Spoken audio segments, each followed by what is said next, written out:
Hello, welcome to Hard at Play. This is Roommates Gaming's bi-weekly video game focused podcast. I'm your host, Justin. This is Josh and Eric with me as always, and this is Tiny Screwdriver, who's also with us all the time. Again, this is Roommates Gaming's video game focused podcast. It goes up every other Thursday.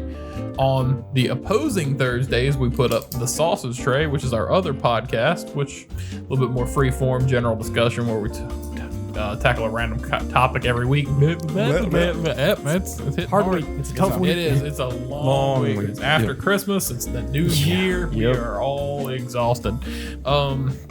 So, just a couple things before we get started today. We're going to be talking about the games from 2020 that we're looking forward to. But first, you're watching this video more than likely on either our Facebook page or our YouTube channel. Of course, you can find us at youtube.com/roommatesgaming, facebook.com/roommatesgaming. You can also find us at twitch.tv and Instagram, basically everywhere at /roommatesgaming.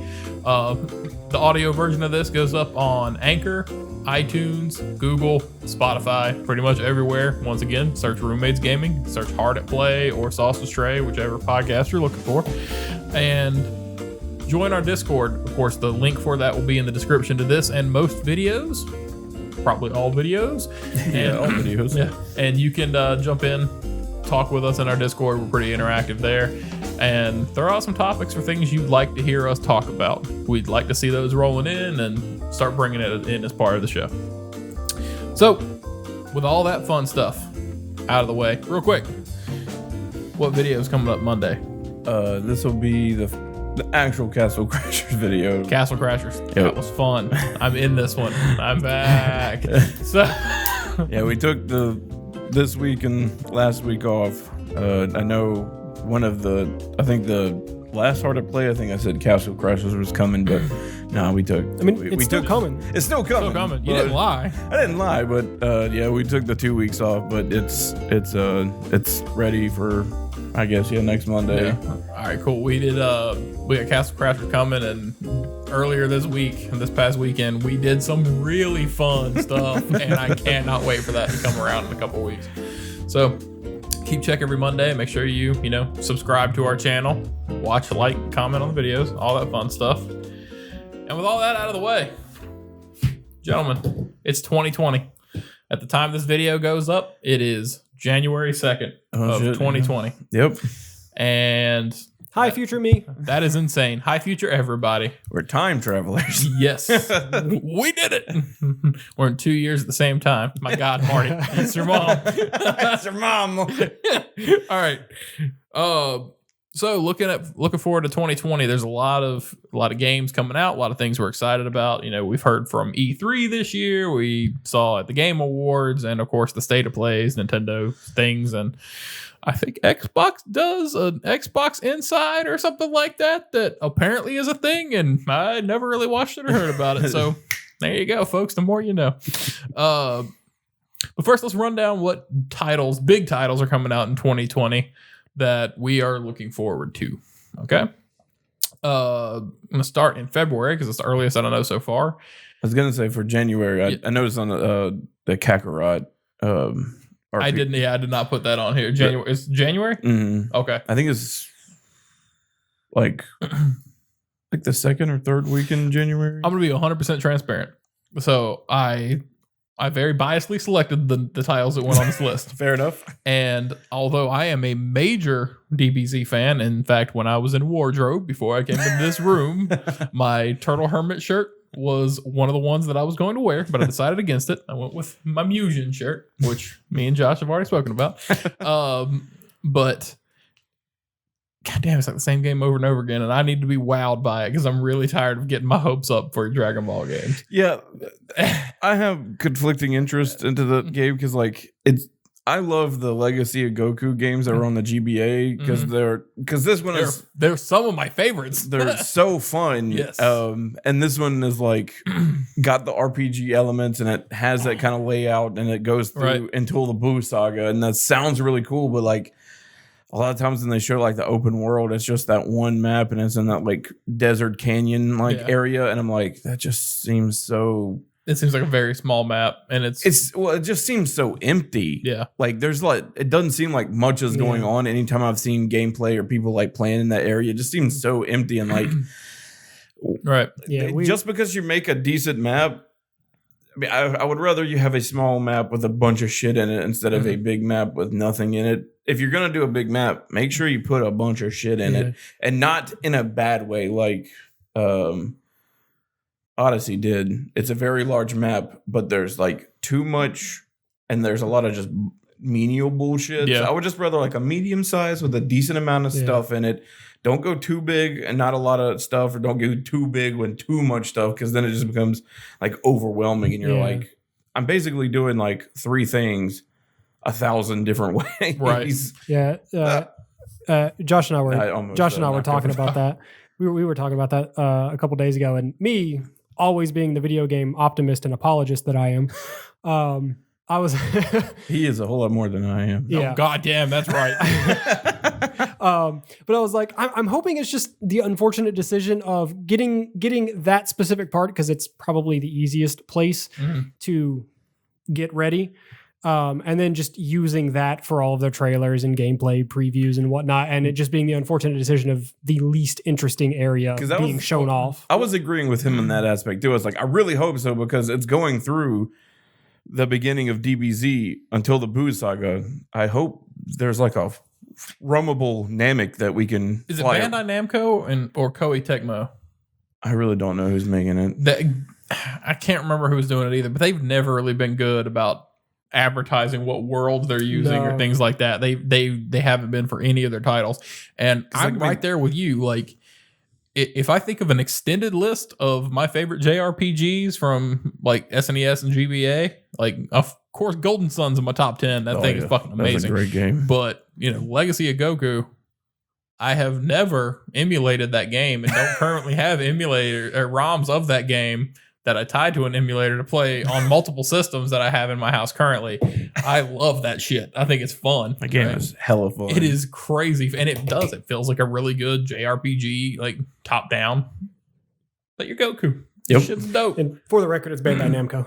It has been, I thought it was. I'm trying to think of why I got them confused with Koei Tecmo, but it's probably because they're so similar. Yeah, they're very similar. As far as like brand goes. They make pretty different games most of the time, but their brands don't really have a lot of difference. Yeah. I'm pretty sure Bandai owns the DBZ like gaming and toy. Yeah, they do. License. I think I don't know. I'd be really excited for this if I had not just. I personally enjoyed Xenoverse, but I got burnt out on it. And I know it's not going to be the same thing, but a lot of the control mechanics look similar because it's easy for them to use those same mechanics. It's just like, we'll throw some like RPG elements over it. Where it needs to be rebuilt so much because the controls can be kind of clunky. But I had fun with Xenoverse. But so yeah, we have that in January. Thank you, Josh. No problem. And moving on to February, we're going to run through these. We've got Valentine's Day, February 14th. We have Dreams finally actually coming out and Darksiders Genesis. And I am hella looking forward to both of those. Really? Yes. I think Darksiders Genesis will be a lot of fun, like to play from that isometric perspective, shake things up on the series. And then on February 20th, I had Persona 5 Scramble on here, but you guys did inform me that is a Japan release, not US. Yep. It has not been confirmed for a release date for the United States, and my heart's broken. Same. We'll probably get it, 5-ish, hopefully, months after that. Yeah, I'm thinking if they're doing February, hopefully they won't do a whole year. It'll probably be September. the fall, because I was gonna say Persona 5 came out, right? Royal came out in like excuse me. Last year for Japan, came out sometime in the fall. I think it may have been like in October or something like that, and it's coming out this March. So however many months. So 5-ish. So it'll probably be the same. It'll probably come out in the fall for us. I would really hope they do late summer, because that would be cool. If you think about new hardware from other companies coming out in the fall, I really think that Persona 5 Scramble might kind of drown in excitement for new hardware and new releases like that. But either way, I'm going to get it. Like it could come out day and date with the PS5, and I'm going to buy that shit just because it looks so dope. Yep. Next up, we have March, and on March 3rd, our early boy, Final Fantasy VII Remake. Now, this game has spent absolutely no time in development. They announced it, like 6 months ago, and all of a sudden it's here. So we'll see how that one goes. I think you're being a little facetious there. I am being more than a little facetious. It's been a long time coming. And on the 13th, we have Eric's wet dream come true, Neo 2. Mm-hmm. Mm-hmm. It is literally my most anticipated game. There we go. On March 20th, we have one of my most anticipated games for 2020, and that's Animal Crossing New Horizons. And Doom Eternal on the same date. For audio listeners, that was very clear. For video listeners, just look at Eric's face. It's like, when can I do this quietly? Just wait till Justin's clicking the pin and then when I do all that fun stuff, you can mask it in there. I'm trying to cover it with my thumb. It's a nervous thing. March 31st, we have Persona 5 Royal for the PS5 or PS4. Sorry, PS4, and that's more Persona 5. Good thing. Yep. All right. Never have too much of it. Never have too much of it. Never have too much Persona. The only thing that would be bad is if the new character sucks. The new story arcs are bad, but that can't happen. So moving on to April. On April 3rd, we have Resi 3. Stars. And by extension, we have Project Resistance. Is that right? It'd be packed in. Resident Resistance or whatever. It's funny. I've other than 5 and a third of 6, I've never played a Resident Evil game. They've never really been an interest of mine. But I played 5 with JT because we lived together, and he was like, "Hey, you want to play this?" Actually, I think we played it before I lived with him. But he was like, "Hey, you want to play this game? It's really fun, or as a co-op game at least, it's really fun." Like, sure. So we beat it like 6 times. And then, like I said, I played a third of Resident Evil. I played the Devil May Cry version of Resi 6. Wesker. Story 6. The game was a Devil May Cry clone. It was Gears of War clone, and then it was an actual Resident Evil game. Yep. I've only really played those 2. So the only thing from Resident Evil 3 I know is literally Nemesis saying stars. Yep. Resident Evil 4 is thought by many people to be the best. It's pretty good. It's probably my favorite just because it was the reason why one of my favorite game series was created. It so much stuff spawned off of Resident Evil 4, and I think that's a great deal. I love that story. Like, let's try to make a new Resident Evil game. This game's getting real weird. Let's turn it into a hack and slash. Let's make it another game and then keep working on Resident Evil 4. Almost all of the PlayStation 4 exclusives that blew it out of the park this generation owe themselves to Resi 4 in some way, because that game really did revolutionize that over-the-shoulder kind of third-person shooter genre, and in a great way. Continuing through April, on the 16th, we have Cyberpunk 2077, whatever Josh's most anticipated game. That's a CD Projekt Red's baby that we are all super excited about, and Keanu Reeves. I should clarify, while Neo 2 is still more anticipated for me, it's followed very closely. Very closely, yeah. On April 24th, we have Trials. Let's back up for a second. Trials of Mana on April 24th. That's a great thing. I love the Mana series. I'm really looking forward. I got the collection of Mana for Christmas, and I'm super pumped about it because it's on Switch. Cyberpunk, really oddly timed for the generation split, but I'm still excited about it. Yeah. Because that shit's going to get re-released. Almost likely. And I'll probably buy it again. I will too. Probably. Well, I haven't actually pre-ordered it yet, but I'm probably going to buy it on the PC. Mm-hmm. And then if they re-release it on the PlayStation 5, I'll buy it on the PlayStation then. Yeah. That's a big brain move right there. Yeah, big brain move. I'll probably buy it on PS4 just because I got the Pro. I love my Pro. My PC is not optimized for something like that, and I want to do that game justice when I sit down to play it. So whenever I do actually invest in, I wonder if it's one of the main reasons why I want to buy it on the PC first, because my PlayStation, my PC's pretty damn beefy, and I really want to do it justice. And now that I've got a new chair for Christmas, now that I got me a race car in there, I won't be tired. Yeah, now I got a race car seat. I won't be tired of sitting there for like 30 minutes. And like, because that chair I used to have when I was recording or editing videos, I'd get so just done with sitting like after 30 minutes, and I'm like, no, I've got to put like 8 hours. Okay, yeah.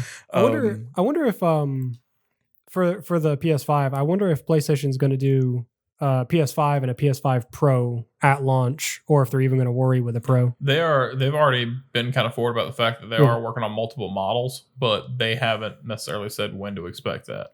But if they announce a Pro at launch, I mean, because I know with the PS4 Pro was more or less in reaction to the different versions of the Xbox you could get. So I'm curious if they're still making that consideration, or if they're just going, no, the PS5 is going to be the PS5. I'm really not sure. And we're going to make sure it doesn't need to be upgraded. Well, you're going to have those people that want to get into the new generation, but aren't necessarily that concerned about performance and things like that, like we are. So I understand the idea of having a baseline PS5. But I also 100% understand that, all right, well, I guess I'm going for the Pro if there is a Pro, because I've seen the difference that I have now. If it's not at launch date, I'm buying the baseline and I'll just be happy. Yeah. Like the fact I bought a console that I wanted to go buy a new TV for, because when I bought my Pro, I didn't have HDR. And like, I feel like I'm missing so much not having HDR here. All right, so moving on, we're in May now. And we have the surprise announcement from the Game Awards, Fast and Furious Crossroads. Who cares? I like how you said you handpicked these ones, and you picked that one. Yep, I did. On like purpose. Over Kakarot. Yeah. But just because we can make fun of that piece of shit. That PlayStation 3 game coming out. That's not all we have here, Josh. Marvel's Avengers, also coming out in May on the 15th. It hadn't hit for me yet. I can't wait to see it, but it hasn't hit for me yet. I do like Kamala Khan as the main character. It probably won't hit for me until they actually show me the game. Yeah. Which probably won't happen until after it comes out, because even if they do like show me like a long like detailed gameplay like trailer kind of thing, I'll probably still be like, yeah, I mean that looks cool, but I want to see an actual person play it first. They've said, you've seen more gameplay than you realize. I'm like, then tell us what the fucking gameplay has been. Define that. And I want to know if a random moron can play that game or not on the internet. You can kind of see, like, when you're watching some of the videos where, like, you can kind of see some of the character movements that, all right, that's controller interaction. Yeah. Or that is But a lot of those preview things, even if they are actual gameplay, it's pre-scripted gameplay. Right. And that's all it's gonna be. That's all it's gonna be. I wanna see some random moron on YouTube struggle their way through the game because they can't pick up context clues or visual clues. Yeah, that's how we know what we want. 4 days later, on the 19th, we have Wasteland 3. I'm not really big into the Wasteland series, but I know a lot of people are. Hopefully it's good. Hopefully it is good. May 22nd, we have Maneater. Once again, Eric's quote from the Game Awards, Crackdown, but for sharks. I mean, I don't particularly like the whole Dark Souls of and Skyrim of, but it's Crackdown, but with sharks. Yeah, and I can't wait to see it. I saw it on the Epic Store today. I guess they're doing pre-sale for it, which is cool, by the way. Make sure that you're logging in the Epic Store and getting that $10 coupon they give out every quarter, because they just give all their users $10 to buy something. That's pretty dope. They give out free games every week, and they give out a $10 coupon every quarter. Have they given out a functional and reliable games launcher yet? The whole launcher is functional and reliable. It just looks like shit. It's getting better. Like the more stuff they put in it, the more they realize, like, all right, this is getting muddy. We need to fix it. Yeah, and every time I log in, it looks a little bit better. Yeah. And I don't know if that's because it's filling out. Yes, because it's filling out now, so it doesn't look so empty. Yeah, I'm not really a PC gamer. I just wanted to be that guy. Yeah, no, you're absolutely right. Because for a while, it was like, man, these 7 titles could be laid out so much better. I just heard about I just knew about a bunch of people like win at first launch, which when those things first launch, they're not going to be that great. They're not, and Steam wasn't exactly reliable in its first year of being active, pretty much. That's the thing. Like Steam isn't giving me, and this is me being a selfish bastard, Steam isn't giving me free titles that I've had my eye on. You know what I mean? Yeah. Like fucking Epic's like, take it. Like we don't care. Like today, I don't give a shit about this game, but today I got Hello Neighbor for free. Oh, so shit. yeah, it's pretty dope. And like I said, the $10 gift card to buy, or a $10 credit to buy whatever else I want. So do those stack? Like, do you have to use them? They have an expiration date of like the end of a quarter. So like I said, they give you pretty much $10 every quarter to buy something, and Cyberpunk 2077's on there. So if you're gonna buy it, like you can get it for $50 instead of $60. Or I think you might need to get you some Epic Game Store logins. Yep. Like it's actually kind of I have a cool ordeal. an the Epic account. But there's been no reason to go on there. Yeah, Like, because when I first downloaded it, like the only game was like Fortnite and Apex, and the reason why I did it was because Apex launched with it, and I wanted to try Apex out, and I was like, no, not Apex. That's EA. No. I can't. What the hell? Something. There was like another game that came out with the Epic Game Store. Like I can't. Whatever. Okay. But basically, it was like 2 games. It was like Fortnite and another game, and I was like, I'm good. Was it Metro?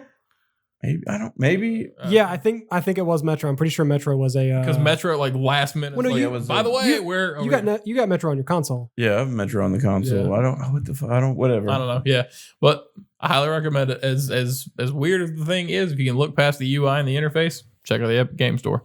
We're not sponsored.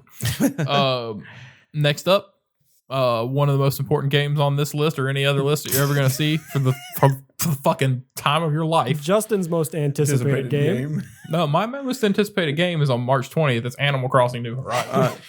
Sure it is, buddy. Sure, buddy. I'm not even fucking lying. Like, we'll get into this. What was that spill about The Last of Us 2? The Last of Us Part 1 is one of the most important games of the decade and is hands down one of my favorites. The Last of Us Part 2 is adding to that story in a way that you don't need to. I'm excited for it, but it's more Last of Us. That's not a bad thing. The game was fucking incredible, and knowing more about Ellie, seeing where her story goes from there, it's all supplemental. They could have stopped and not made more. In fact, when they announced The Last of Us Part 2 or when they started teasing it, I did not want Joel and Ellie. I wanted different people.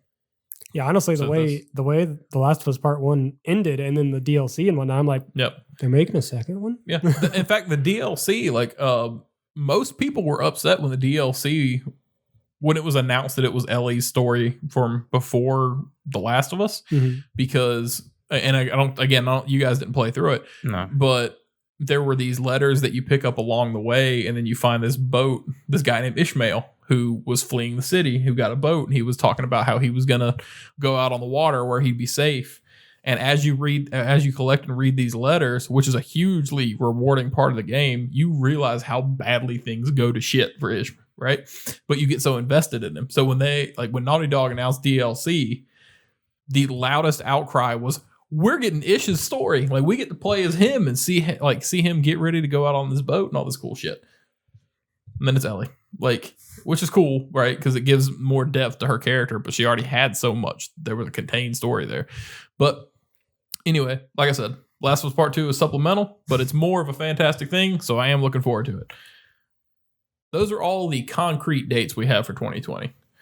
Now we're going to get into some fun stuff that we don't know when these games are coming out, but we have heard 2020.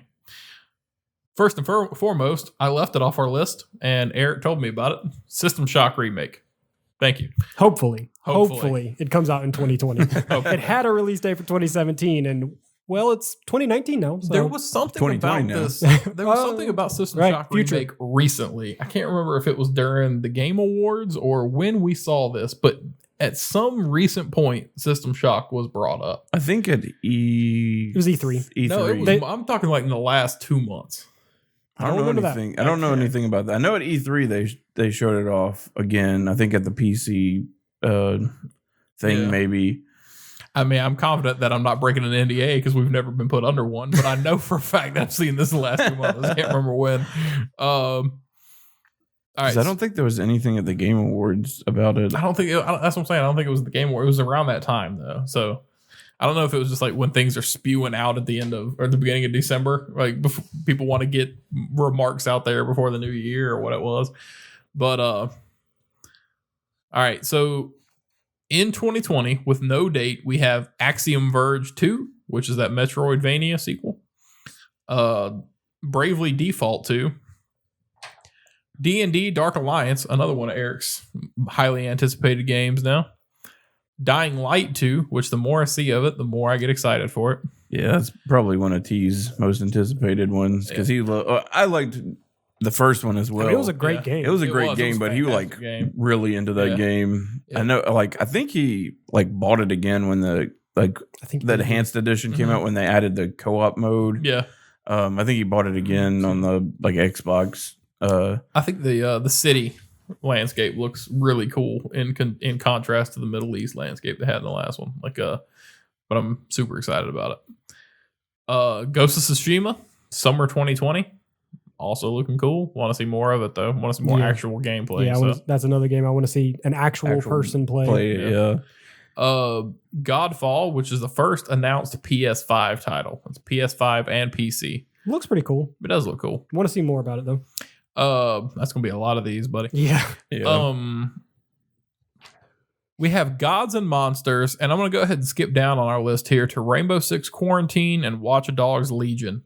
All of those were supposed to come out this fall. They were all supposed to be out this year.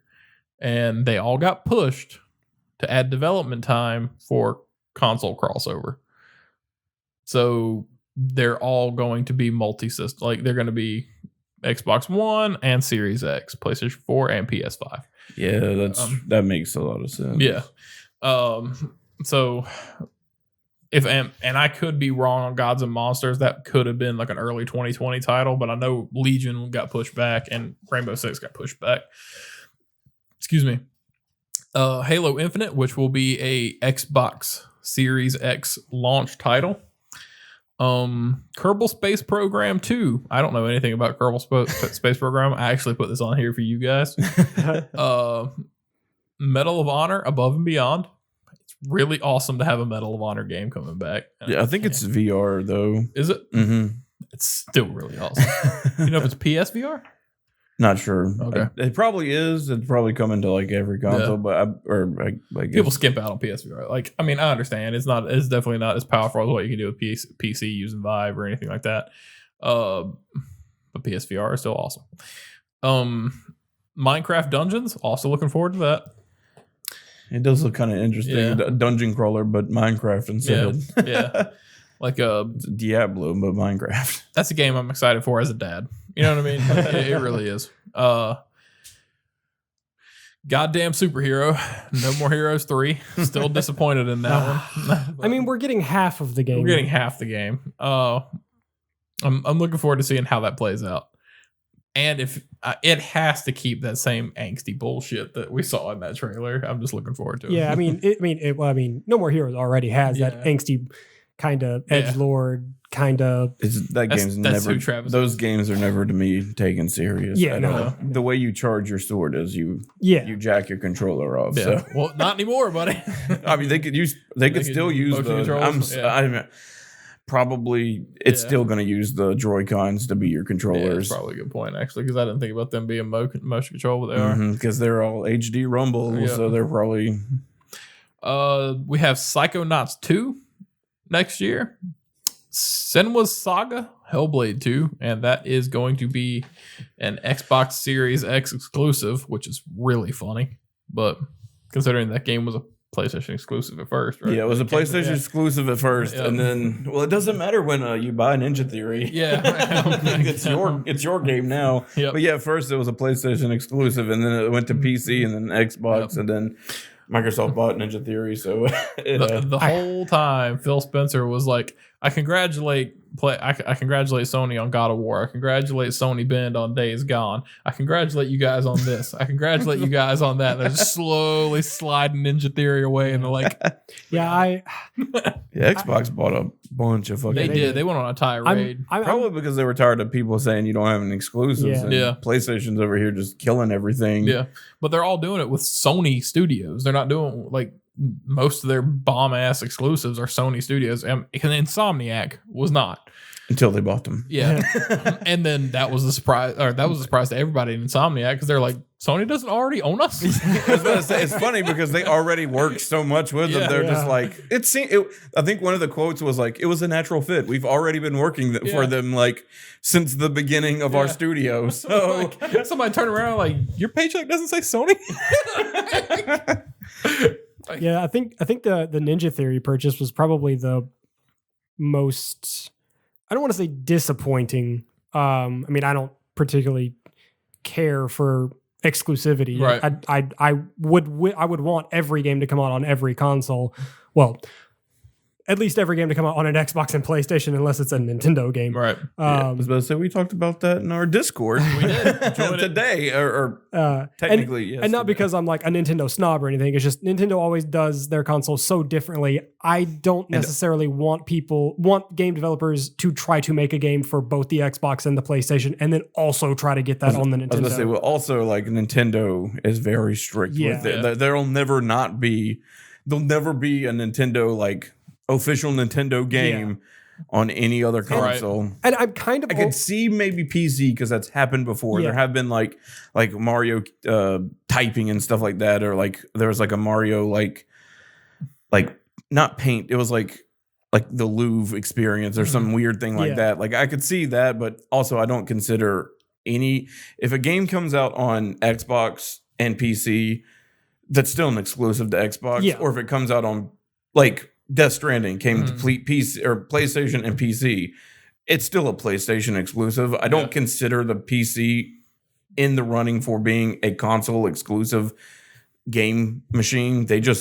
People make games for the PC and then we'll also go, maybe we should throw that game on the PC too. So more people will buy it. But like I still consider like Death Stranding is a PlayStation exclusive. Yeah. Halo is still an Xbox exclusive. Granted, they're incorporating with Game Pass and stuff. It really doesn't matter if you have either one. That's why I'll never buy another Xbox, because Game Pass exists and all Xbox exclusives come to PC. That's just something that happens. So they gave me a reason to never buy an Xbox. Yeah.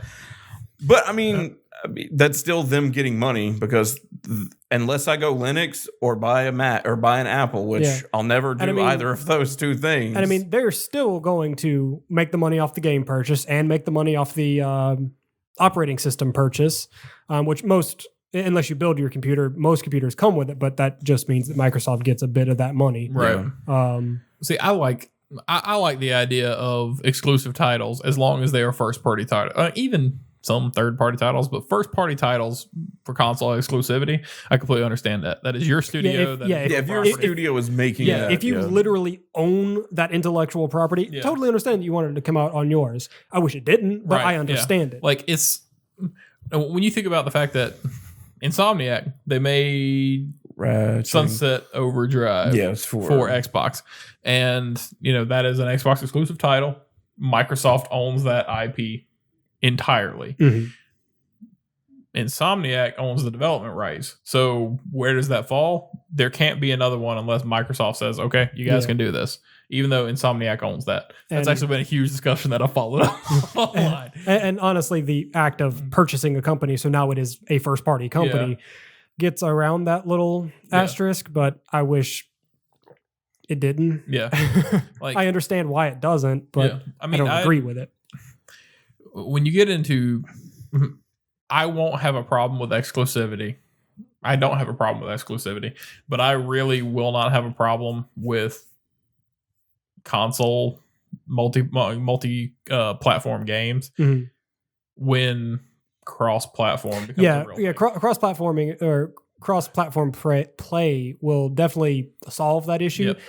But there's still going to be certain games where if I own a PlayStation and not an Xbox, there's still going to be certain games that I can't play. Right. And my thing is, I don't really want to have to buy all of the consoles. Like, I understand exclusivity is so that you have incentive to buy all the other people's consoles.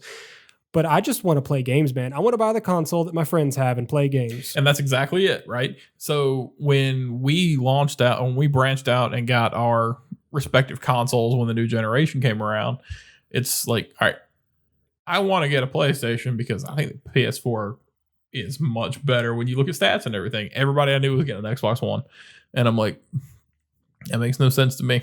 I'm like, I appreciate you guys. Like, the 360 was great. And I'm like, yeah, 360 was awesome. Yeah, but this one, the UI is terrible, and we're not diving in. Like we said, we talked about this today. But like, yeah, like when both of those consoles were like announced and whatnot, I was like, I love the 360, but PlayStation 4, baby. Yep. And they I think I was happy to be back. Microsoft shot themselves in the foot with all the things they said at first. It always has to be connected to the internet. It's a media machine, not a game machine. Yeah, they shot themselves in the foot so much. All these things are like, nope, you have turned me off from this. Like, all of those features are great to have on a games console, but you should never design your games console around those features. Play games and then do all that. Yep. I mean, you designed an Apple TV like that's, with a disk drive. That's what you did. I don't understand it, but I mean, I got my PS4 before I got an Xbox, and it was hands down a better decision. You know what I mean? I've never regretted buying my PlayStation, and I didn't regret buying a second one when I got my Pro. Like, it's just a good thing to have. Now, with that being said, I like some Xbox games. Gears never hooked me. I wish it would have. Yeah. I mean, I like Gears as a series, but honestly, I haven't touched a Gears game since Gears 2. Yeah. And most of that is due to the fact that the other Gears games that were available on the 360 were weird offshoots, and I wasn't going to touch those. See, the one thing with Gears that I'd be afraid of, like I said, it never hooked me, but I've always liked playing them like from time to time. The one thing that I'd be afraid about losing me as far as playing it on PC, because it's available there. Like, new Gears comes out and you can play it on Game Pass day and date on PC. There's split screen multiplayer for me. I don't want to do it on my PC. Like, I'd rather do that on a couch. Like, you know what I mean? Yeah.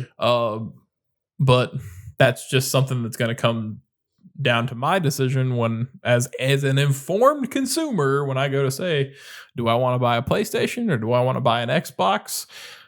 I just want to buy one box and be able to play whatever game my friends are playing. And that's why cross-platform is the huge step that is currently taking place and needs to be perpetuated. I mean, honestly, the perfect counter argument to my logic here is get a PC. Yeah. But that's like buying 2 more consoles, to be perfectly honest. 3. So it really doesn't counter my argument so much. Depending on the graphics card you get. Yeah. So yeah, I don't know. I'm looking forward to the next generation because we have the new Xbox, the new PlayStation around the corner. But I gotta say, if current gen is anything to go by, I'll probably land on Sony. But then again, we haven't seen user interface. We haven't seen. It'll look the exact same. Excuse me. Man, if it looks the exact same, we're just diving right into PlayStation. So I said we haven't really seen much from the PlayStation 5 at all anyway. All we've seen is it's happening. Yep. Well, like we've seen specs for it from Mark Cerny. Like, some specs, not all of them. Because when they did that Spider-Man demo months ago to say how fast the Pro launched. Oh yeah, they did say that. Yeah. They actually went into details on, what kind of processor they were using and stuff like that. They didn't exactly name it, but they gave out some of the benchmark stats. Yeah. So, I never look at benchmarks because I never want to be one of those guys that's like, oh yeah, the PlayStation has I don't give a shit. 0.47 more frames. It does it plays games that I like to play. Yeah. Right? You know what I mean? And or 3.6 teraflops. That literally are nonsense words. When you talk about the exclusive lineups, period, look at our last podcast. I wouldn't have played God of War, and I wouldn't have played The Last of Us I played it on PS3, but I played the remastered on PS4. So those 2 games wouldn't have gone through had I went Xbox One instead of PlayStation, right? And I like my PlayStation. I'm probably going to stick with it. Yep. I want to see the new consoles, and I'll give it the good college try. But the PS2 was my favorite game console, and I'm real happy to be back. yep. As far as what I get on, if I get something on launch day, or what I look at for the end of next year, or how at whatever point I go into one of those, it's entirely dependent on what wows me and what lineup they offer. Because there will be console exclusives. It's just a matter of what I'm into.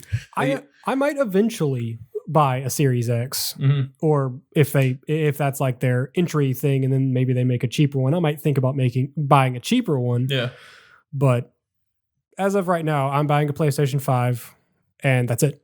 Yeah, for me, like, since I have a good PC, unless they take away their exclusive Microsoft games come to PC as well, so I'll never buy another Xbox console ever again. Yeah. So it'll always be my choice, and the new console generation is going to always be PlayStation because I have a PC that can handle the things, and I also have one that's I built, so I could just upgrade as and then the years go. I could just keep making that thing stronger and better, and then whatever Nintendo releases whenever they feel like releasing it. And if you want to sit on the couch and play with a controller, just run a fucking HDMI cord over there. Yep. I would tell you that you could do it wirelessly, but you'll have that lag, and you don't want I was about to say, if I really want to sit in front of the TV to play a game on the PC, we have a couple of long HDMI cords I could just run over there, but I've got a really nice chair now, so I don't really need that. It wouldn't be the first cord that's draped across the entire room. Nope. We've actually done. We currently have an Ethernet cable that runs the length of the house. I was going to say we did that before. We bought that really long HDMI cable so I could hook up my PC to our TV like a couple of years ago. Yeah, we currently have a is it 50 foot or 100 foot? There's two, but that's how we get Ethernet to our stuff. There's an Ethernet cable hooked up into the back of the router, runs behind the couch, comes around the corner, back around the corner, and into my room. So I could have the PC I have in there has internet, and if I ever want to hardwire my PlayStation, it's for that too. That's smart.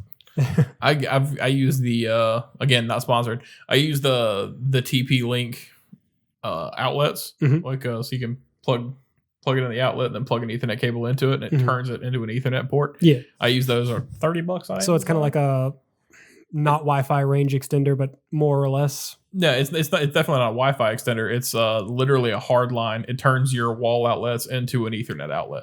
It because it uses the same internal wiring. It just changes the outlet type. So I use those, and up here in the upstairs when I have it hard lined. I don't right now. It's sitting right there on that table.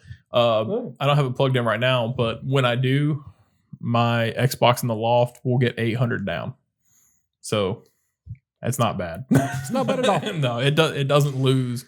Of course, I paid for the ones that don't lose. Every time you talk about 400. Every time you talk about your internet speed, I get jealous. Yeah, I fucking love my internet, especially when it comes to uploading video. Yes, I had my not to get off topic. I had my previous service provider come to my door and knock on it the other day and tell me about the deal they can give me. I laughed at them like very hard, and I'm like, wait 1 second. I went and got my bill and like my statement for what I was paying and what I was getting, and I'm like, you tell me you can beat this with more speed, and I'll be amazed. They're like, we don't even offer that. I'm like, get the hell out of me. Like, just get out of my fucking face. I'm like, I got work to do, and I'm sure you have somebody else to sell this to.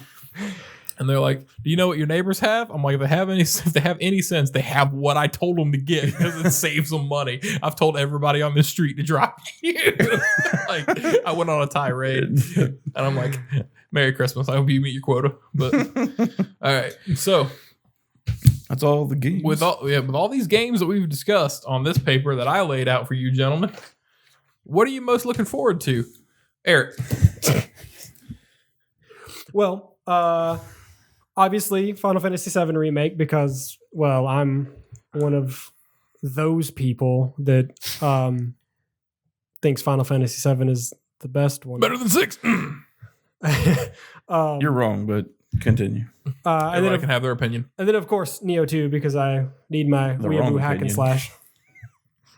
My weeaboo hack and slash. Persona 5 Royal, because it's Persona 5, and you can never have enough of that. Cyberpunk 2077, because it's Cyberpunk 2077.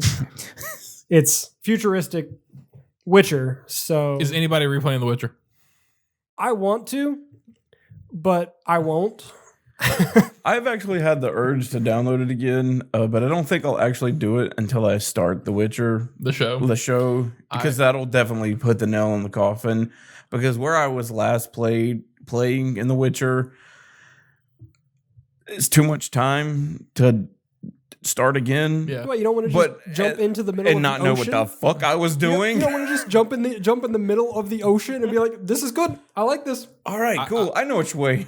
Wait, I know which way to swim now. It'd be like getting basically if I I started have all playing of these quests and I don't remember what any of them were for. Yep. It'd be like, getting blindfolded, taken out to the middle of the ocean. And be like, "All right, swim back to shore." Which direction am I in? Remember the controls, how to make potions, what you potions. need for what. Like, I annoyed an employee at an undisclosed video game store today because I was on the fence about buying it for Switch.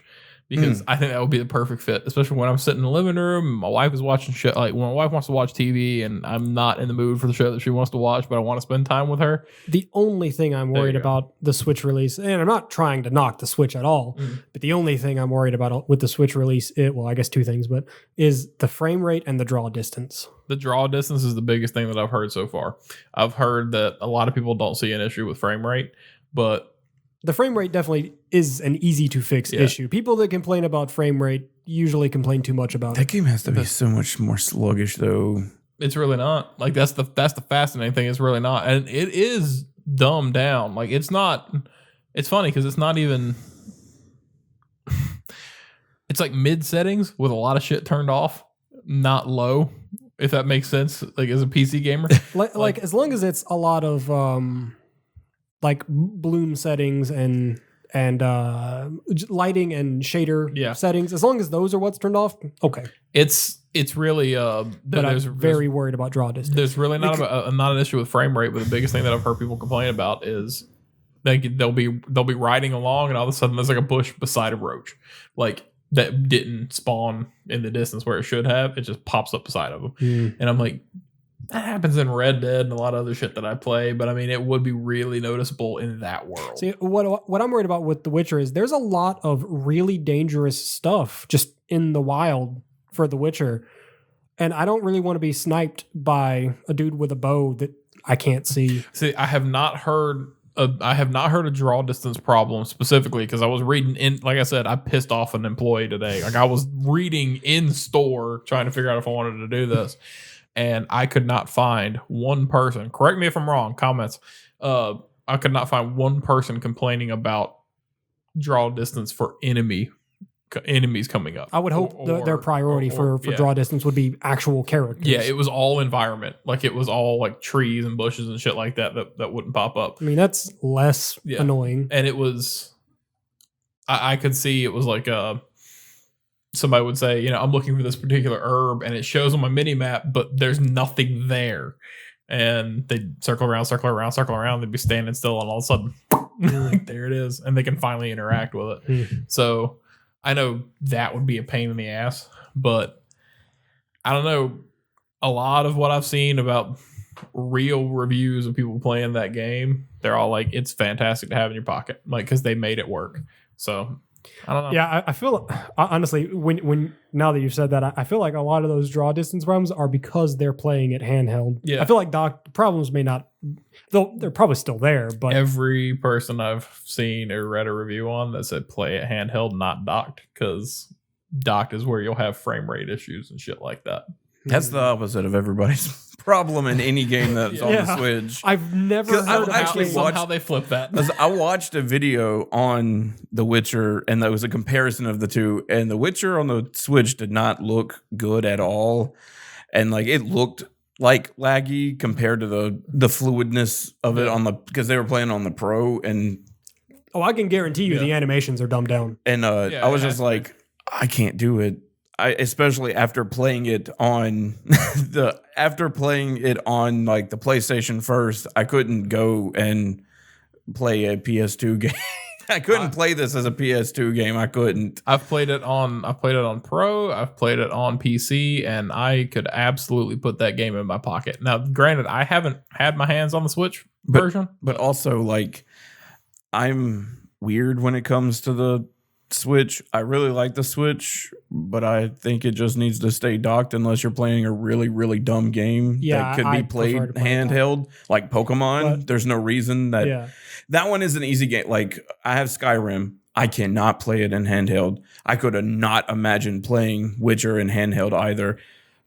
The controls would be so weird to have that far apart from you and to like play The Witcher, which isn't maybe an hour gameplay kind of game. That's something you'll like get lost in playing. I would get so tired of holding my hand like this. Yeah. That's why I can't do it I can't play. My biggest problem with Skyrim handheld isn't so much that like I'm holding it for so long. I mean, that gets uncomfortable after a while, but my biggest thing with Skyrim on the Switch handheld is I don't like looking at such a small screen with a game where there's such a huge draw distance. You need to see a lot of I can't tell a wolf from a troll at that size. It doesn't bother me personally, and it never has. Like I said, I mean, most of the time when I'm playing handheld, I'm downstairs with my wife and we're spending time together. She's watching a show or something, I'm playing a game.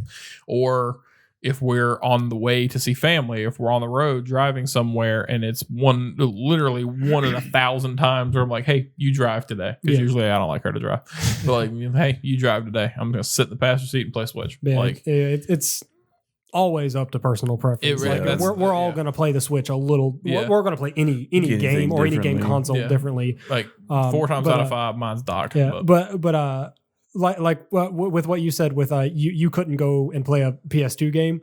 I definitely know I don't have that problem because we both know I just recently played a Nintendo 64 game on my Switch. He played. Who bought Onimusha? He played Outcast. Yeah, it's not technically a 64 game, but it's basically 007 GoldenEye, but a PC game. Yeah, I played Outcast. I know. I watched you play it. I'm like, I couldn't do this. Yeah, and I'm just sitting there like. I mean, I want to play Star Wars and not GoldenEye, but I'm having fun. Yeah, because I recently tried to play the Old Republic on the PC, and I don't know what it is, if the port on the Steam just sucks. Or every time I've tried to play it, the controls just stop working, and it doesn't have controller support.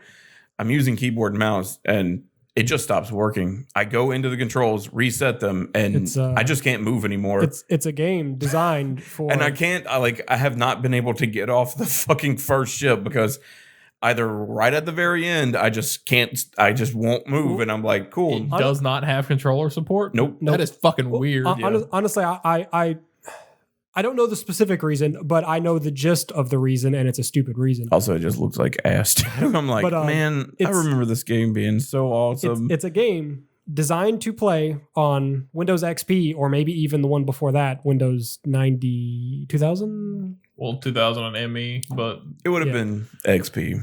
Yeah. But it's a game designed for Windows XP. I think that game came out in 2003. That they tried to port to... I don't remember if it came out when Vista was around or if it was when 8 was around. But it's been out for a while, hasn't it? What? Yeah, it was Vista because they did games for Windows with KOTOR. I remember that. Okay. Yeah. Because I assume that's the port that Steam is using is the original remaster of not remaster, but port to the games for Windows thing that he's talking about. Yeah. I assume they're using that port. They might not. They could have got another company to port the game again. But anyways, it's a game designed for the XP that's trying to run on Windows 10. And I don't know if you've ever seen what happens to a program designed on an older version of a Microsoft operating system when you're trying to use it on a newer one, but they do not like each other. Nope. I don't know. That's really weird. It's a really dumb thing. It's really weird that it doesn't have controller support though, because the original game didn't have controller support. On PC it didn't. But I mean, KOTOR came to Xbox. Yeah, Xbox. The original Xbox. KOTOR 1 and 2. Yeah. So that's. But that would have been a PC port to the console. So then they would have to like report that back to the.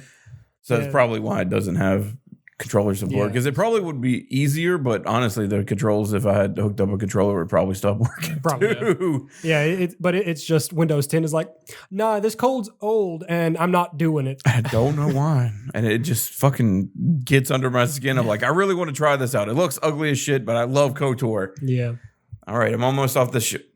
cool. I can't move anymore. I can only turn my camera. So I'd love a remaster of those games. Opposite side of old games pissing you off. What new games are turning you on there, buddy? The only game that matters next year is Neo 2. I mean, you're not wrong. For me, it's you have Neo 2. Yeah, it's Neo 2. Literally, like just right there. If Cyberpunk ate a large meal that day, it would be the same level. Yeah, basically, yeah. If there's a strong tailwind, Cyberpunk catches up. Yeah. We need to pack in a lot of material in March just so we have like a back catalog. Jesus Christ, there's so much coming out from March to freaking April. We all know that I fucking love a good hack and slash, and Neo 2 is basically, I can't believe I have to say this, the Dark Souls of hack and slashes. Yeah, because it's got the Dark Souls element stuff that I like, but it's also, a hack and slash. but it's way quicker. It's not about dodging and stuff. You can easily just button mash your way through a fight. When Josh finally bought the game and we got to play it together, we very quickly just started annihilating stuff because we went, cool, well now it's all offense instead of having to be careful. Yeah, because I went on like Tonfa because I just really like Tonfa and I was traditional weeb. So I was high dexterity, so I'm just dealing out DPS as quickly as possible, and I'm actually very excited. I'm just over there. Yes, knock him closer to my sword. I'm actually very excited for Neo 2 because while we were playing it, and like eventually T watching me and Eric play it like all the time, he was like, I want to play, and so he bought it too because there is a mode where you can play with 3 people, but it's basically. It's like a boss rush. It's like a boss rush, kind of like a little dungeon kind of thing. You run through a couple of rooms. Like a dungeon crawl boss rush kind of thing. You run through a couple of rooms, get rid of the negative effects, then you go fight the boss and then move to the next level. Right. But that's it. And one of the things I was like, I wish you could just... There are benefits to playing that mode, but it's not important. But yeah, but I was like, I wish we could all 3 play the regular gameplay together, and I wish it was a little easier. Like for that one, there's no real like lobby to hang out with not necessarily hang out, but like go ahead and party up and then do it. You basically there's no dedicated lobby. There's no dedicated it's lobby. It's like a more sophisticated Dark Souls thing. So because you can like put down a Choco Cup and someone will come into your room or whatever. So it's kind of like the Dark Souls, and I was like, I wish it was more like party based and we could play the story together, and that's exactly what they did. That's awesome. That you have with only 3 people, which is just right around. That's the perfect, because I was like, it'd be cool with 4, but I would just be fine with 3, and it's exactly 3. And I was like, they heard me and they put it into the game because somebody likes this game. We got to fix it the way they want. Because those are the only problems I really had with the game. Because like when it came to like playing together, is I wish I could play together. Not in just one mode, because that one mode is fun, but since it's like that kind of like boss rush, dungeon crawl, if someone dies, they're kicked out of the map, or if I die, the whole map is finished and we have to resync together. But this one, we just go back to the lobby, and then we can start the mission again. So it's so much more easy to like link up with your friend, go out to the world, and you can keep it from that menu. You can just play the next story mission or play the next optional quest mission and keep going. So I'm actually very excited about Neo 2, but honestly, Cyberpunk 2077 has been my most anticipated game since 2015 when they announced there was a Cyberpunk game coming out, and it's been his most anticipated game literally since. One second on Cyberpunk, I forgot to ask you: are you gonna be able to beat Final Fantasy in 10 days? Oh no, definitely not. You're not? Oh no. You're gonna stretch that one out? I've already decided, like I'm in the mindset that I am buying Persona 5 Scramble, Final Fantasy 7 Remake. Oh yeah, sorry, that was a Japanese release. I don't have that written down, so I forgot. Final Fantasy 7, Neo 2, Persona 5 Royal, and Cyberpunk 2077, and then I'm not buying another goddamn game. That's all I'm playing in 2020. Because I was going to say, he can play Final Fantasy 7 by himself. Neo 2 will most likely all play together as much as we can. Until the PS5 comes out. But yeah, Cyberpunk 2077, like, I've wanted it to come as quickly as possible, but they were like, they're going to take their time. And like, I've been fairly vocal about when I want this game to come out, and I've said I will wait till 2020 because I want Cyberpunk 2077 to come out in 2020 because Cyberpunk 2020. Yeah. So I was like, I'll wait until 2020 because that's when it's coming out. I guarantee you, it's coming out in 2020 because me personally thinks they were like, we should probably release it in 2020 because that was the biggest expansion, and that's what most people know Cyberpunk is. Yeah. Cyberpunk 2020. I just want to say two things. It'd be a lot cooler if it came out in 2077. And also, it's 2020 now, and it doesn't feel very cyberpunk. I'm disappointed. Well, also last year was supposed to be Blade Runner, but we didn't get that. I'm even more disappointed now. You're right. I'm very disappointed that we didn't have Blade Runner. Outside of Cyberpunk, anything else getting your attention? Actually, I take that back. I will be buying other games, but I don't know when they're coming out. I'm actually interested in Ghost of Tsushima. But I hope it's more like action adventure, like Infamous, the Infamous series are, and it's not Dark Souls like something like Sekiro or Dark Souls or Neo. I hope it's more like a like action adventure game. Yeah, I want action adventure games because like they haven't really showed any gameplay that doesn't feel scripted at all. No, it's entirely scripted. Like I really want to see like them play the game, like someone playing the game. That's why I keep saying I want to see actual gameplay of this game before I decide if I want it or not. I mean, at this point in your lives and in the industry, guys, you should understand that you're gonna get scripted gameplay until that shit is coming out. Oh, yeah. No, I know, but like. But by now, like, I feel what they specifically for Ghost of Tsushima, what they've the gameplay they've showed for the game tells me nothing about the game that I want to know. Yeah, I mean, I feel like they're being really like at this point coy with what they're showing. Yeah, at this point, my opinions of Ghost of Tsushima is it's a really cool. It looks like a really pretty game and a really cool one that I'm never going to touch. I am going to call it that it's going to be.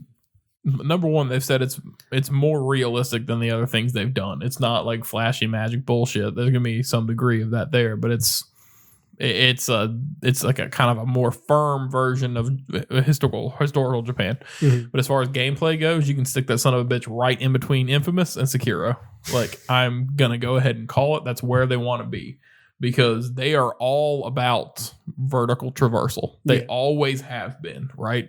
And that's going to be a major part of what that game is. But I mean, I'm looking forward to it, and I do want to see more of it. But that's not a studio that I'm going to be concerned about them giving you I'd be really happy with an Uncharted style exploration and movement with either Assassin's Creed or Devil May Cry combat.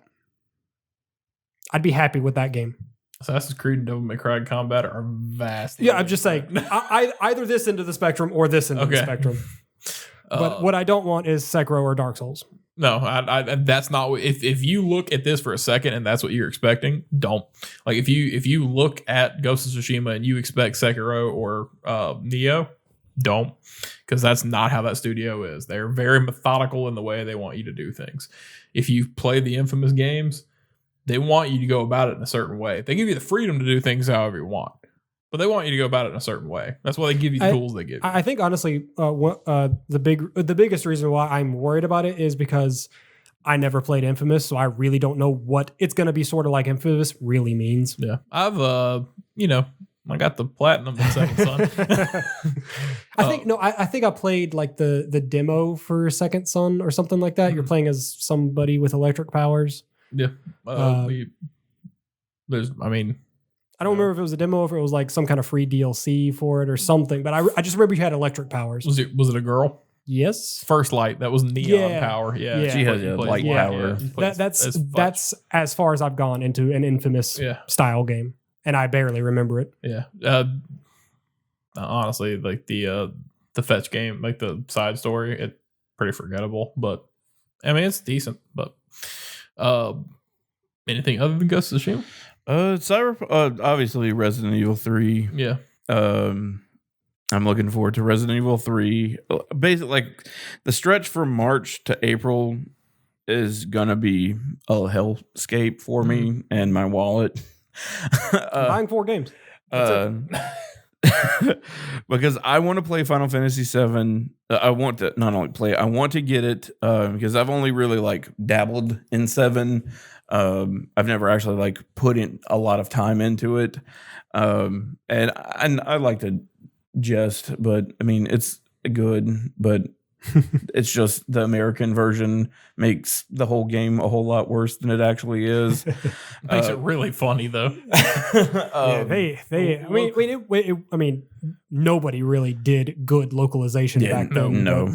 But that is a shining example of bad localization. It's a rusty example. Here's a guy, give him the script. And go, here's a guy, give him literally a spreadsheet with the lines in Japanese and then a column next to those for him to translate those lines with 0 context and 0 order. But yeah, I've always liked the idea of Final Fantasy VII. It's really neat. Yeah. I like the style and stuff like that. But I just like to fuck with Eric and tell him that his favorite game is not as good as my favorite. It's literally the only reason why I refuse to admit that 6 was even a good game. But honestly, the thing is that's true. Your first Final Fantasy is your first Final Fantasy is your favorite Final Fantasy. That's why my favorite Final Fantasy is Chrono Trigger. Yeah. That's all there is. Final Fantasy VII. No Final Fantasy game means a fucking thing. Because Chrono Trigger is the best goddamn RPG ever played. If it wasn't for Final Fantasy VII, all right. We'll catch you guys next time. If it wasn't for Final Fantasy VII, I would have no clue what Final Fantasy it even is as a series. Final Fantasy 15 would have came out and I'm like, I mean, I guess it looks cool. It's the 15th game though. It's got to be getting stale at this point, right? And I mean, I don't. Nope. These characters completely different, and these characters look kind of cheesy to be honest. But no, I'm like, no, that's Final Fantasy. I fucking love it. It's Final Fantasy as hell right there. I've never finished 6. It's a phenomenal game. Never finished it, but I wasn't as compelled in 6 and I think it was a maturity thing. I don't necessarily think it was the game itself. But when Final Fantasy 7 came out, like I was invested in those characters, and I think it probably was because they were 3-dimensional. But the whole story and everything else, I was pacing well with it. I enjoyed it. Final Fantasy 8, really enjoyed it. Final Fantasy 9, I think it was fucking great and it's underrated. Final Fantasy 10, I have good memories of that game and the frustrations in it. It was a good game for the same reason that Star Wars A New Hope is a good movie. Because it's just so goddamn corny. You can't help but like it. Yeah. I mean, there's a lot of really good underlying story about, Tidus and his father and everything else, but it's... Even though I kind of put that one together without ever even beating the game. You don't have to beat the game. Yeah, no, they pound it into your head in the back. In the back half. Quick. The back half of the game. They just pound that point in before they ever reveal it. That's actually a giant tick monster. Yeah. I actually there's actually 2 games that I realized weren't on the list, and then I realized why they weren't on the list because they don't actually have announcement dates. Yep. But one is Baldur's Gate 3. Which has a when it's ready announcement date, which I'm sure that's going to be 2020. Yeah. I would actually put that at 21. I don't really. Yeah, and I would say that's because they made a lot of D&D announcements for 2020, and I don't think they want to oversaturate themselves. I would actually put that at 2021. I mean, that's fair.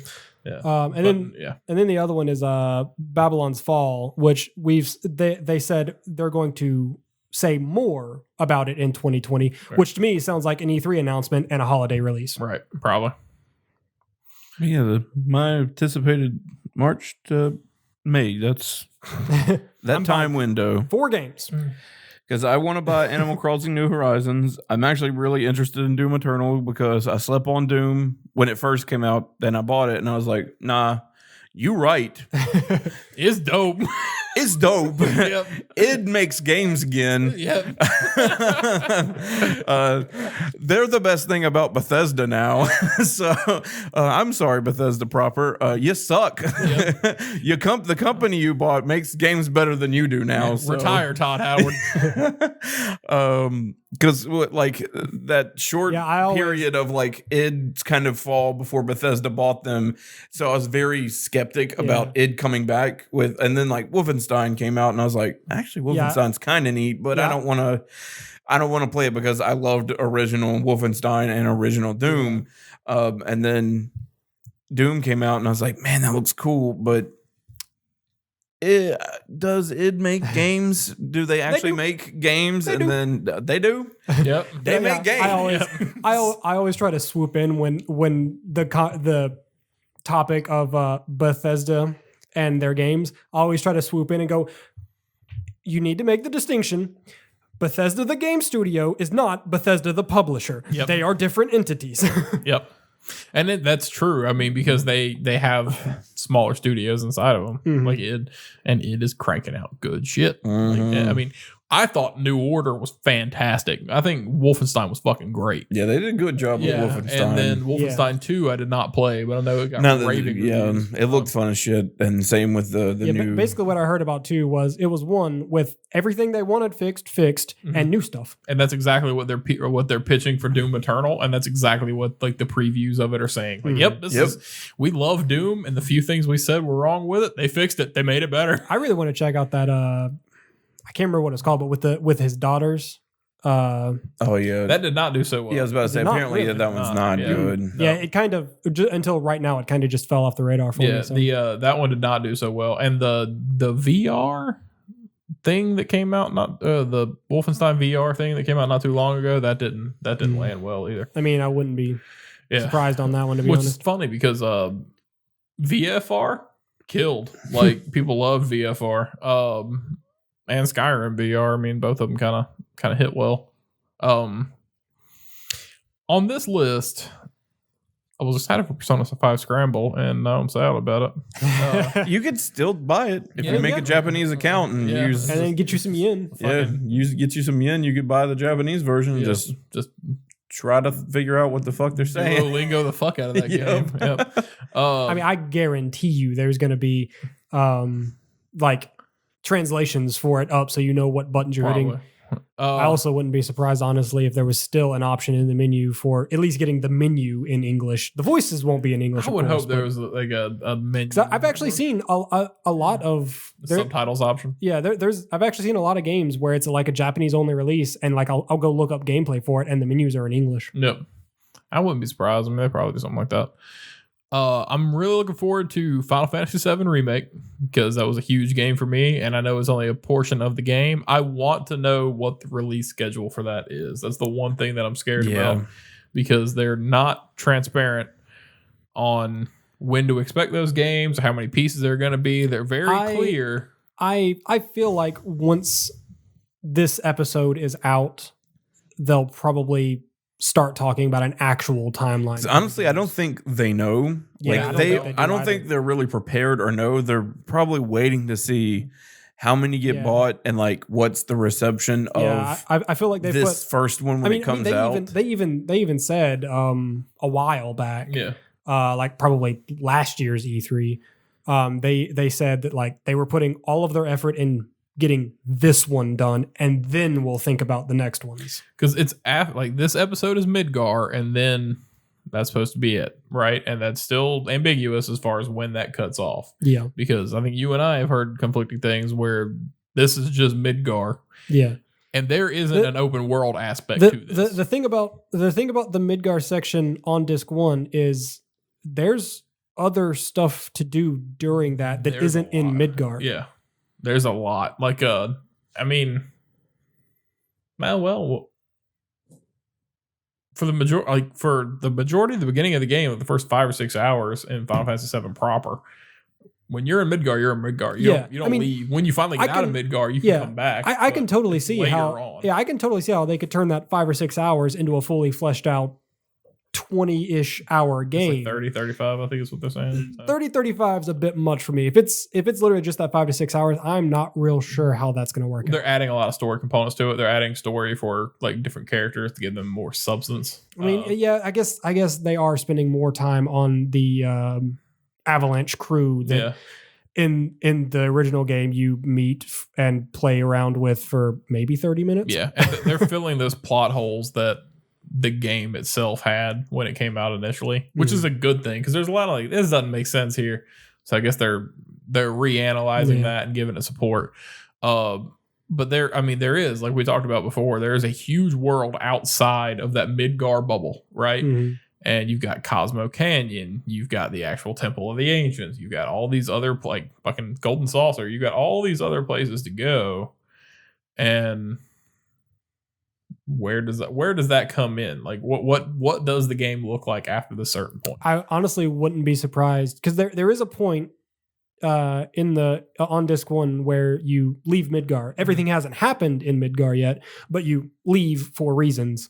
I don't remember what the reasons are. That's why I'm being vague. Right. But you leave and then you eventually come back, and that's when all the shit happens. So I'm curious if like they're going to make this 35 hour game and then it ends when you're leaving to get answers to things that have happened.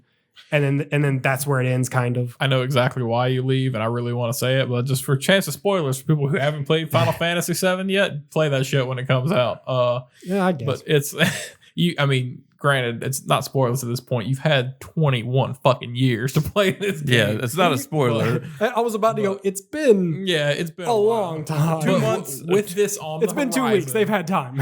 with this on the horizon, just to see it when it comes out. There's a lot of story. There's a lot of things that happen, but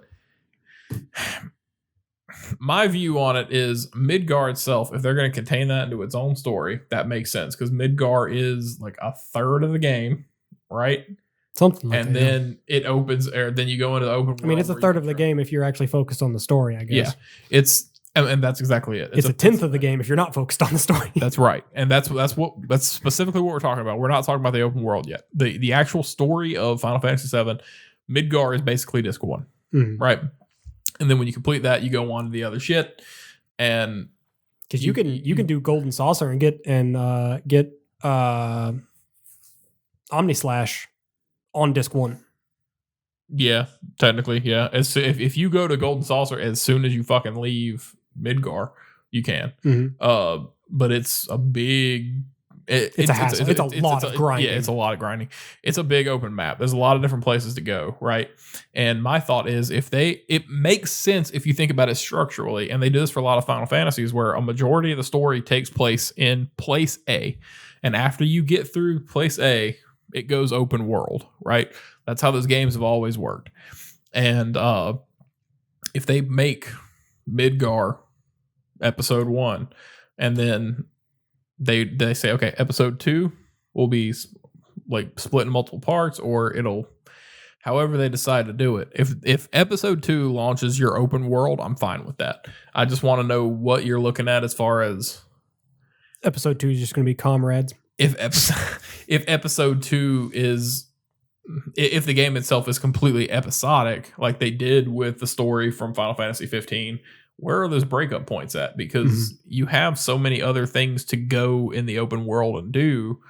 Where do you put those dividers? How do you say? It'll be interesting to see where they choose to break the episodes up. And that's what I want to see. That's the one concern. Or if they just take out the open world component completely, that and make would piss me off, and just make it only like story structured, and like, so like the next disc are only the next story beats. You only go to those key locations. If that's the case, episode 2 is going to be a weird game. It is going to be very weird. Because it's going to take out a lot of things that people were compassionate about but that's their design choice, right? And this is them retelling the story they want to tell, how they want to tell it to give it to people, because we've been asking for it forever.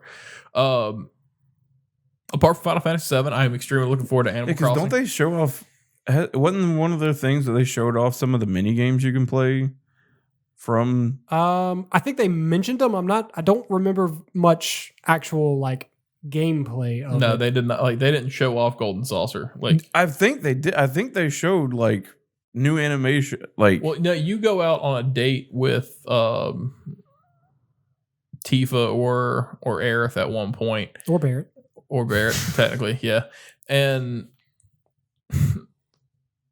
I think they glazed over it, but I don't. Yeah, think I remember them mentioning something about it, but I don't remember seeing anything. Like, the point to get to Golden Saucer, there's a whole other piece of story in between Midgar and there if they followed it all the way through. Which Eric's right, you can leave Midgar and go to Golden Saucer, right? But from a design perspective and how they want to tell that story, they'd have to put that middle piece in there. And I don't see them doing it because that's like a huge extra portion. But then again, we don't know. You know what I mean? Or like I said, they could just leave out the open world and you could just go to those places that you can go before you go back to Midgard to finish Midgard to then leave. Get hit with a cutscene of you traveling there or whatever. Man, I don't know how I feel about that though. Especially how fun I thought traveling was in 15. Yeah. I don't want to think about that. I definitely prefer the open world stuff, but I think I'd also appreciate an abridged game as well, just because I like Final Fantasy VII because of the story, not the game it was. Yeah. And the American localization made it a really janky story, but the reason why I like 7 so much is because of the story it told. Dude, like, I can't, I won't accept it. No, I won't accept it because, like, everybody needs to feel fear when you're driving through the open world or traversing the open world. And exactly, you see that goddamn Midgar serpent, and you're like, well, fuck. Don't go in the forest. Exactly. Don't do it. Don't. Or swamp, whatever. I bet I can run it. No, you can't make it. I bet I can make it. But yeah, obviously, say how they do the open world though, because they would have to make a giant world for that. And I don't feel like they would do that just for something like this. Because that game was over. It was top down, so it was easy to do the open world like that. It could be a very small scale map. Yeah, it's super easy. But if you do it over the shoulder, you have to worry about perspective. Yeah, and I don't think they're random encounters in this game. You can see the enemies just like in 15. So, well, 15 had like technically random encounters. Like when you think about how it just drops fucking enemies onto your map all of a sudden. No, like, you could see the monsters, and then at night the monsters. Yeah, but I'm talking about like the soldier drops. I'd be walking across the fucking map and like, oh, hey, there's an airship, and it wasn't there when I was walking forward. Well, I mean, that's more or less the same thing as like the bounty hunters in Fallout and whatnot. Yeah. That's not really. That's more the game going, we need a reason that they're here, so let's just drop ship. It's like a time encounter. Yeah. But the only way I would be okay. I wouldn't be okay with them taking out the entire open world. And that's just my personal choice. But I would be okay with I could see them scaling it. Yeah, I could see them scaling down the open world. Because the world itself was an entire fucking world. Yeah. Like, I would be okay with them cutting it into pieces. Like, this is the map that you can access in episode 1. This is the map you can access in episode 2. And this is the map you can access in episode 3. And then be like, okay, from this point in episode 3, just like in 15, you went off the map to these random places. Have episode 3 tie you back to Midgar, right? And then tie you back to this other place. I'd be okay with that, like sectioning off the map. But I don't know how I'd feel about them just only those site cities, because it'd be a contained experience. And that's just me personally. But again, we'll see how it pans out. We only have a couple more months. Yep. God damn, it is close. Yeah, hopefully we'll see more, because like 2 months away, and we've barely seen. That game is 60 days from Friday. Yeah. Holy fuck. Yeah, I feel like once episode 1 is out and they know like what people think, how people are playing it, like what they think, they obviously already have a plan. Yeah. But they probably don't want to talk about it until they get this first one out and they know like what people are feeling. The best thing for them to do then is put copies in the wild before release date. Like put review copies out. Yeah, I think they need to like have their embargo out in February. Like people should be able to talk about this game in February. Yeah, the fucking 23rd, like that needs to be 24th needs to be the last day of their embargo. It needs to be 1 week, solid week. Well, we kind of turned this into a Final Fantasy VII podcast. Yep, thanks guys. Animal Crossing New Horizons, I'm extremely excited for that, and I'm not even going to sugarcoat it. I've loved those games ever since they were. I am actually excited for that one. But like I said, I'm buying 4 games. So I played them on GameCube. I played it on GameCube. I loved it, and I would plug my GameCube in every couple months for years. And if I could find my GameCube now, I'd plug it in because I still have that memory card. Yeah, I really like the idea of being able to like play with your friends in this one and having like a bigger open kind of like. I don't like the shared island idea. In fact, I bought my kids Switches for Christmas. I bought my kids Switch lights for Christmas just so they can't be on the same island with me and fuck up my island. I love my kids. And if my wife wants to play, I will buy her a Switch. Nobody's fucking up my island. Like, it's just the way it is. It's my island. It is my island. But I mean, I do like the multiplayer aspect of it. I think it looks really cool. That's something that the game needed. It had to some degree, but not in a great way that was implemented before. I'm looking forward to seeing more of it. I'm looking forward to actually getting my hands on it. But those games are fun, and that's something that I'm excited for my kids to see and experience. And as a parent, that's a cool thing to kind of get them into. Doom Eternal will be fun. Persona 5 Royal, looking forward to it. Cyberpunk, obviously, but we've beaten that dead horse. I'm looking forward to Trials of Mana because I've always been a Mana fan. Legends was my favorite on the PS1. It is impossible to find a copy of that game now, but I do have it on my Vita, which makes me extremely happy. And Last of Us Part 2. Of course, Ghost of Tsushima, I'm really excited for that as well. But Last of Us Part 2 and Animal Crossing are the two on that list that stand out to me the most. And for Final Fantasy. This is the three. I'm also looking forward to System Shock, but also who knows if it actually will come out this year. I would like it to, because it'd be nice to play an old game, and it'll give me hope for a new BioShock game, which would be nice. They're actually going to because I think they said that they are interested in making another BioShock game, but no, actually, if the System Shock game remake does well, they're just gonna pick up the System Shock series from there and just make a whole new IP out of it, basically. Yeah, Death to Bio. That was a joke. I'm proud of it. So, all right. So that's pretty much what we have to run down for next year right now. And we are, of course, excited for next gen. We don't know what else hasn't been announced yet.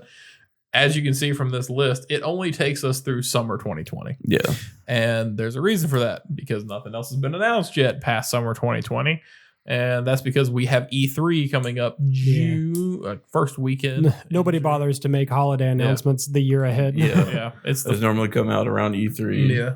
Except for Nintendo, who all of a sudden decides, hey guys, guess what? In February, we're going to tell you what we're doing for the rest of the fucking year. Nintendo does whatever they want, and I'm okay with that. And they do. They literally do things how they want to do it, and people just eat that shit up. And I'm cool with it because I love their structure. Like, they don't put out shit products, so it works. But that's pretty much it, guys. Yep. Thank you for listening and joining in with us today. And you know what? Jump in the comments. Let us know what you're looking forward to in 2020. Jump in our Discord. Jump in the Discord and do the same thing. Talk to us about how you think we're wrong about what's better, Xbox or PlayStation. Granted, I'm not wrong. So none of us are, interested in console wars realistically. We just have opinions on things that we like better. But we love the conversation. We love to talk about it. No, hella Switzerland on that one. So yeah, that's pretty much it for this week. Again, jump in the Discord. Find us on Instagram, Facebook, Twitter, and over on Twitch. We are preparing our first season for our Olympic specials, and we're looking forward to that so much. It'll be at the end of January. You'll find more information coming from us over the next couple of weeks, and of course, we're going to be talking about it in our Discord. You can always ask us. With all that being said, join us next week for the Sausage Tray. Don't know what the topic's going to be yet, but we'll have something fun to discuss with you guys. If you have an idea, let us know. With that, thank you, Josh. Thank you, Eric. Again, my name is Justin. I'm your host. Thank you for joining Hard to Play. Have a good week. They say there's three things that are certain in life: death, taxes, and a subscription to Roommates Gaming YouTube channel. Now, if you like this video, it may prolong the first two, but the third one's going to happen eventually. Check out these videos to pass your time as you make your decision.